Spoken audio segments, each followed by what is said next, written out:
but we needed some direction and we needed some motivation. So what do?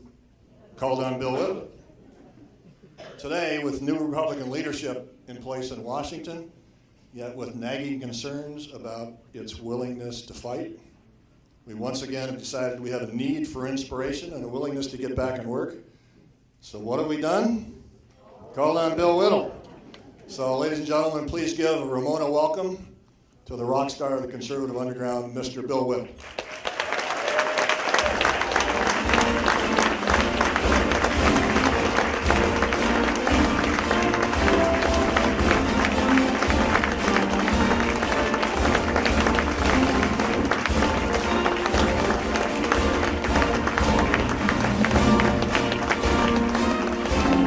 Thank you. Boy, we wish, huh? Thank you very much. This is, I mentioned on a radio show promo I did just a little while ago that this is my favorite event of the year, and I know you're expected to say that everywhere you go, but I don't. And I don't because this is my favorite event of the year. By far. It's my favorite. Oh, thank you. That's very kind of you. It's my favorite for a number of reasons. I love the space. I love the people. And I like the fact that we start out the new year. And as they pointed out earlier, I've been here twice before. And one of the things I like most about this event is I get a chance to learn so much from this event. The Q&A sessions we've had in the previous 2 years were the best I've ever had. And I'd like to dedicate a lot of that time to Q&A later on today because I learn an awful lot. From your questions. I learned how to think on my feet about some of these issues. But I do have something I want to talk about today. And it is interesting because, as he said in that very kind introduction, looking back at where we were, 2 years ago, I was concentrating with this virtual presidency thing on the message. I was concentrating on what the message is for conservatives today. And then last year, I was concentrating a little more on the messaging. In other words, how do we package these incredible ideas that we have that have been so successful over so long? And then today I realized I think there's a level even deeper than that. And it's the level that we never talk about. And it's the why of why we believe these incredible ideas. And so what I really want to talk to you about today, I know most of you will probably just get up and leave. I would if I heard this introduction right here. But what I really want to talk to you about today is I want to talk to you about emotion. I want to talk to you about emotion. We pride ourselves on being a philosophy of reason, and we are a philosophy of reason. We're the philosophy that looks at the world as it is, not as the way we want it to be. And our solutions are solutions that are constructed around the way the world is. The United States of America is as successful and free as it is because the founders of this country didn't wish for a perfect world made of perfect people. They understood the failures of humankind, and they rationally built in a series of mechanical restraints upon human bastardliness that has given most of us a pretty good life. So it's all about the reason of conservatism, that we like conservatism. It's the fact that it makes sense. It's the fact that it's not a wishful thinking, emotional kind of a thing. And because we are such generally rational people, we run away from emotion. And that's why we lose elections. It's only become clear to me very recently that this is really why we lose elections. Because people cannot connect with these brilliant, beautiful ideas. And yet, we don't have any problem connecting with them. None of us have any problems connecting with these ideas emotionally. How many times have you seen a parade of veterans walking down the street and the flag goes by and you get tears in your eyes? How many times has that happened to you? It happens to me every time. I can't watch a Dodger game without tearing up at the national anthem. Every time I go to an air show and an F-15 or something shrieks overhead and you get that smell of burning kerosene, I'll turn to a complete stranger, an absolute utter stranger, and he'll look at me the same way and I'll go, that is the sound of freedom, and that's what freedom smells like. It tears in our eyes, you know. It's like, and we're not graphic designers, you know, we're steely-eyed missile men, we're hardcore pilots, we're like guys who are ready to go up there and, you know, push the supersonic and shoot down communists at the speed of sound. And we're not weaklings, but it's so powerful, the emotion, the love of freedom, the love of the country, it tears in our eyes.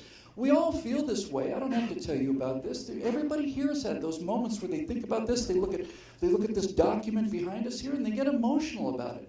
They should get emotional about it. It's something to get emotional about. You love something, you should be emotional about it. But our messaging is utterly devoid of emotion. And we wonder why people can't connect to us. We wonder why people think the Tea Party is just a bunch of old people sitting around drinking tea. Because we can't get to the emotion of what the Tea Party was. The original Tea Party was a bunch of frat boys who got all liquored up and said, "You're not going to put a tax on us, man." And they went out and trashed the place. That's what the Tea Party was. They said, "No, we don't like it. Screw you. Get out of our face. Leave us alone. You're not going to tell us what to do way over there in England with your powdered wigs. We're going to just trash the joint." And that's exactly what the Tea Party was. And you say that to young people and they go, "Well, I could get into getting drunk and trashing the place too. I could get behind a movement like that." But they don't see the Tea Party that way. They see the Tea Party as a group of little old ladies sipping tea because we don't get into the emotion of it. So I want to talk about the emotion of all this today. And I've got something I think is a pretty interesting way to start. It kind of goes to the difference between us and progressives because we are practical people. And I had a remarkable experience not too long ago. I've been dating this person I like very much. Her name is Jill Scholl, and she's an actress. Google her and prepare to be amazed. But Jill was supposed to be here today and wanted to be here today. I wanted her to be here today. There was a misunderstanding, and for those of you who have ever been in a relationship, that means that the guy screwed up. So the guy screwed up and she's not here, but I'll be meeting her a little bit later on today. But Jill is a lovely person, and Jill took me to Las Vegas not too long ago. She had passes to see the Michael Jackson's Cirque du Soleil show in Las Vegas. Do you want to go and do you want to see backstage afterwards? Absolutely, I do. So we went to the Cirque du Soleil show in Las Vegas, and during the course of the show, this woman, a woman in this incredible outfit just covered in sparkling lights, is sitting on a crescent moon, and she flies in over the audience, flies into the stage and starts singing, and later on in the show, people dressed up as Michael Jackson start running up the walls. They just start vertically running up the walls. They're covered in all these flashing LED lights, and they got the hat on, and they're doing the moonwalk backwards up the walls. And I'm looking at this, and I'm watching this, and I'm saying, okay, I see what's going on. They're wearing a harness here. The guy's got a harness right on his center of gravity, and I can see the cables. So there's probably some kind of computer thing that's pulling them up at a certain rate. And this woman's flying in. Yeah, I can see the harness there, and I can see it's all painted black, and I can see all this other stuff. And I was watching, trying to figure out how they did the effect, because I know people can't walk vertically up walls. And I turned to Jill in the middle of this. It hit me like a thunderbolt, and I said, "Do you know what I need to do, what my mission is to conservatives now? Is I have to teach conservatives how to not see the wires. That's my mission. My mission is to teach you how to not see the wires. Because they don't put on a show like that so that you can figure out how they did the effect. They put on a show like that because they want you to have a moment when you can believe that a person can run up a wall. They want you to have a moment when you can believe a woman can fly in on a moon. This is what the left understands very clearly. Now, the problem with the left is they think people really can run up a wall. That's the problem. So neither of us are completely innocent here. But because we know that people can't run up a wall, instead of enjoying the moment, the emotion of it, instead of just sitting in a sense of awe and wonder, watching people run up a wall, we almost immediately go to the how does he pull this trick off? How does he do it? Where's the wires? How does it? That's how practical people think. And I love being practical people. I love the practicality of the conservative movement. But the reason we lose elections to these idiots and these incompetents and these weenies is because they can sell emotion to people in a way that people connect to. And they can connect to these things. And the most important statistic from the 2012 election is a very simple one. This is exit polling. This isn't some guy forecasting something. This is exit polling. People came out of the election in 2012 and they said, how did you vote and what did you vote on? And Mitt Romney won on the economy, which was everybody's number one issue by a wide margin. He won on defense. He won on job creation. He won on the deficit. He won on everything. He won on everything except for one category. And Barack Obama carried this category, I think it was by 87-13. And that category was, who do you think cares more about you? Barack Obama, and he won by a significant margin. So what does that tell us? Well, first of all, it tells us we don't like it, right? I mean, we all groan because it's ridiculous and absurd and stupid and destructive. But just because it's all of those things doesn't mean it's not true, right? One of the things about being a conservative is we're willing to look at the world as it is, not the way we want it to be. So we'd better grow up enough to look at the fact that people are voting emotionally based on how they feel, not about how they think. We can lament that this is a terrible thing, and we can talk about how it's the end of the republic. We can do all of that, and we'd be right. But it's to not face the reality of the game as it exists today. It's to not face the reality of the reality of the reality. And I'm not willing to lose elections to these communists anymore. I'm not. So I want to understand how to win.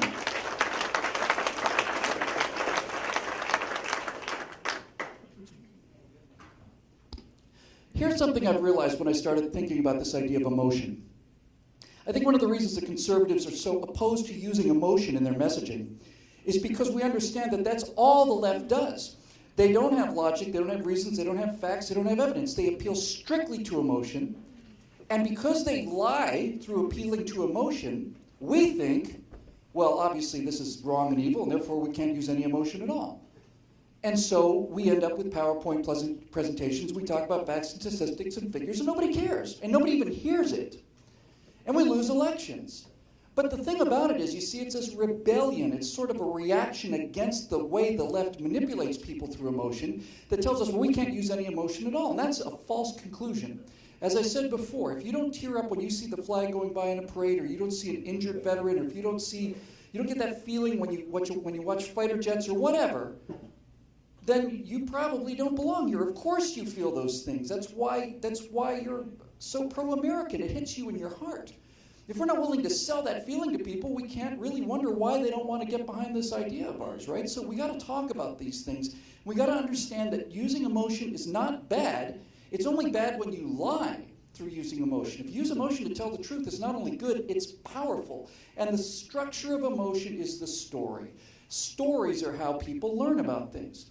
The left tells story, and in just 1 second I'm going to tell you how Obamacare gets sold through a simple story.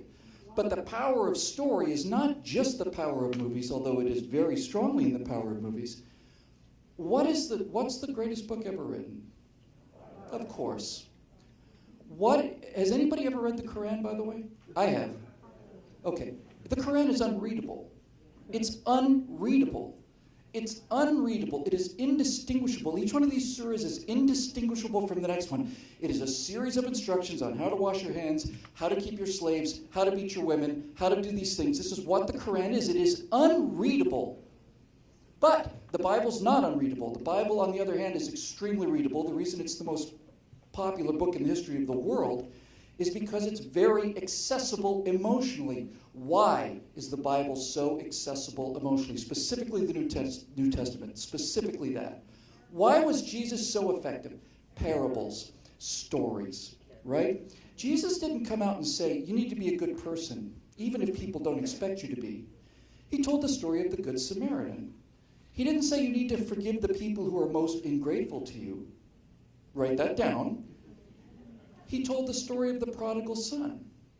Everything is a story because that's how we learn things. We learn things through story. All of the things we learn through childhood are through stories our parents tell us. Stories about their own experience. Mother Goose, all of these nursery rhymes, they're stories.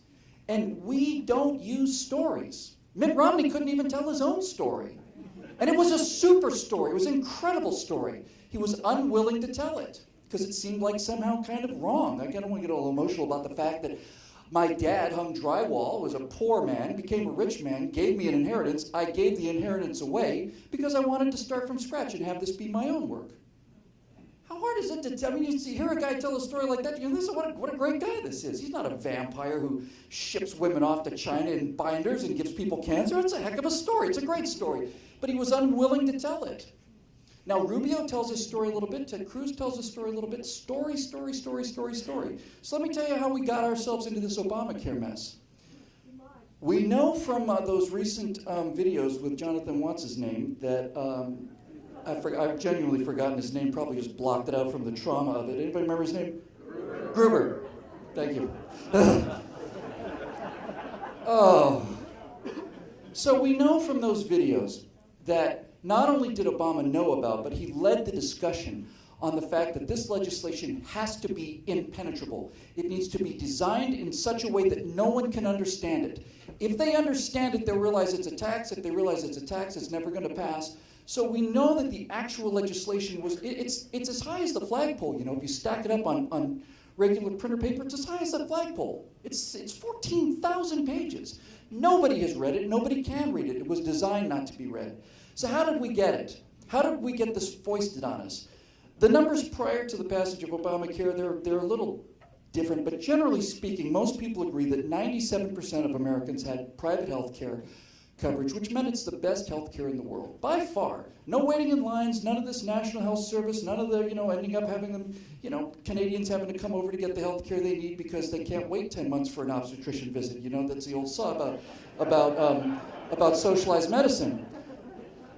So how did they manage to convince the country, of which 97% had the best health care in the world, and of the remaining, 93%, and of the remaining 7%, 4 or 5% of those people were people like me who could have afforded health care? I'm young and I'm immortal and live forever. What do I need to pay health care for?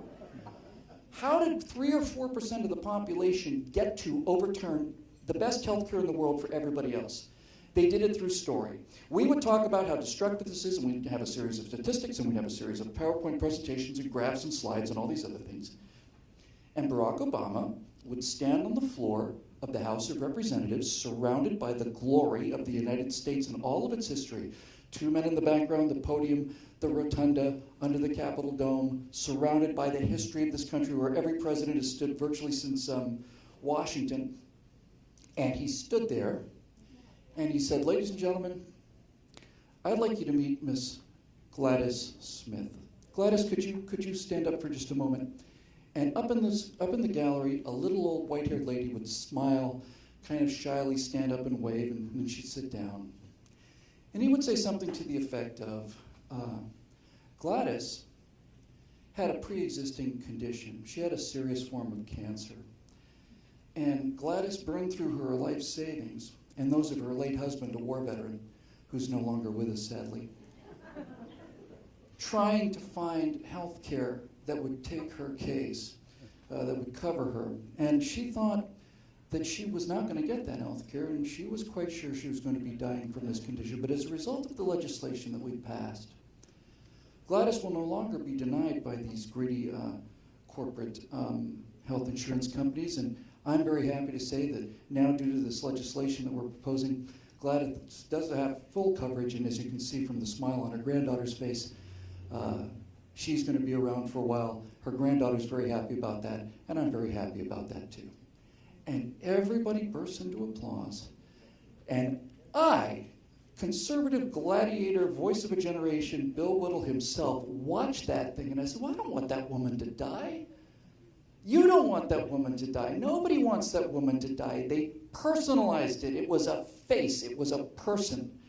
And so, therefore, let's give up the best healthcare system in the world because we don't want that person to die.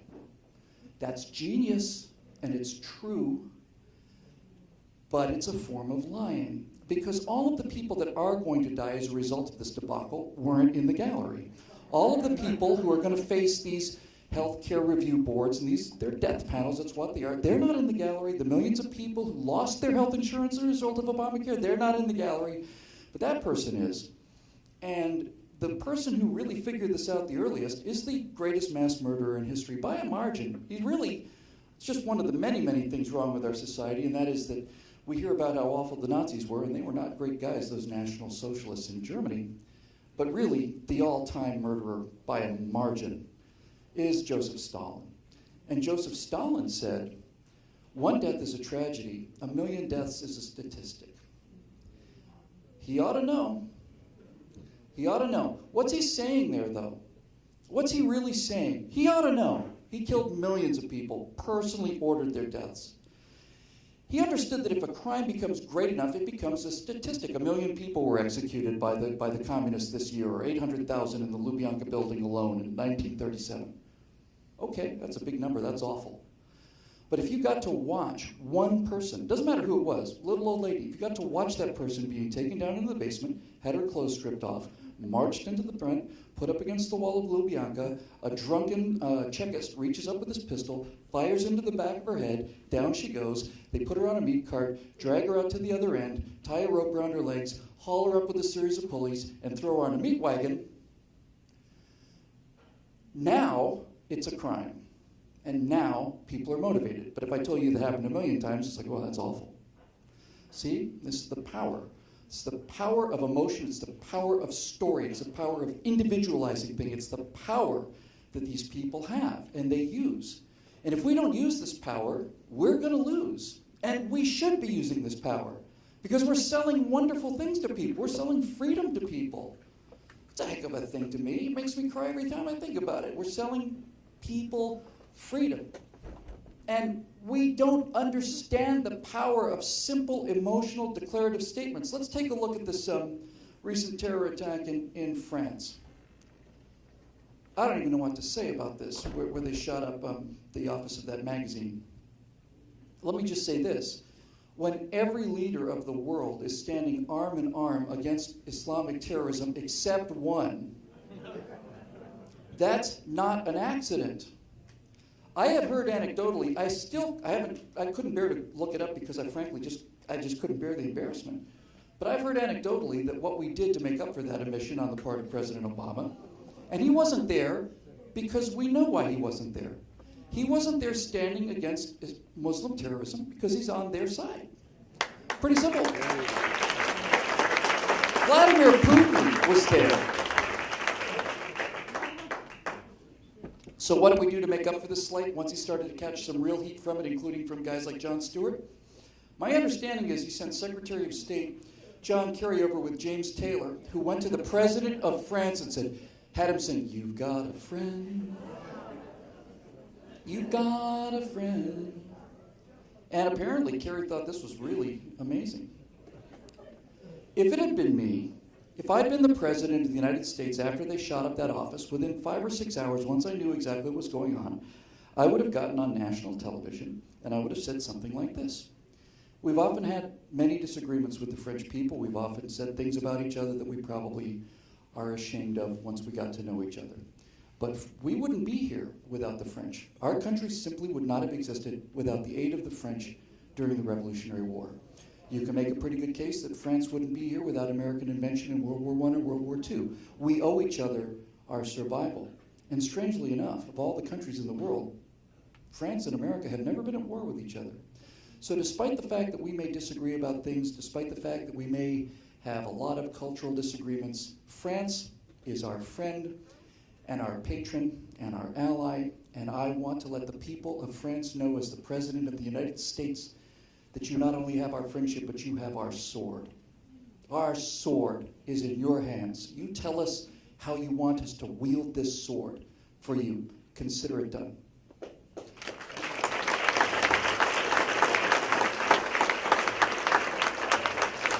Because disagreements about movies or Jerry Lewis are how family fight among each other.